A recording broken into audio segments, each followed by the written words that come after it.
અને સંવિધાન કહેવાય છે, અને આત્મવિશ્વાસ કહેવાય છે, અને શું કહેવાય છે આપ પણ જાણી જોઈ શકો છો કે એ વિધવાબાઈ નાની ઉંમરે વિધવા થઈ છે। આપે પણ જોયું છે, મેં પણ જોયું છે, આખા ગુજરાતે જોયું છે કે બાઈના નાના નાના 4 બાળકો રોઈ રહ્યા છે। એ બાઈ રોઈ રહી છે, નાની ઉંમરે એમનો પતિ મરણ પામ્યો છે। એ બાઈની હાલત શું હશે, એની આત્મા શું કહેતી હશે?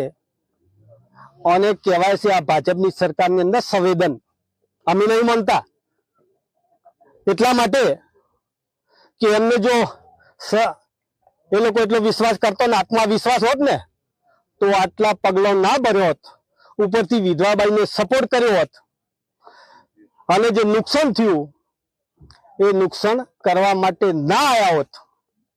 પણ અત્યારે તાનાશાહી ચાલુ છે કે એના કહેવાથી આટલા આડે પોકી ગયા છે। લોકો તો વર્ષોથી હોય રહેતા હતા, નવા તો નતા, ઘર રાતોરાત ઘર નતું બન્યું, કૂવો રાતોરાત નતો બન્યો, કેટલા વર્ષો પહેલા બન્યો હશે। એ તો આપણા વિસ્તારના બધા જ જનતા જોઈ રહી છે, દેખી રહી છે કેટલા સમયમાં કૂવા ઘર બનતા હોય છે, અને એ લોકો આટલા વર્ષોથી રહેતા હોય ને 2006 પહેલો કબજો હોય તો કોઈની તાકાત નથી।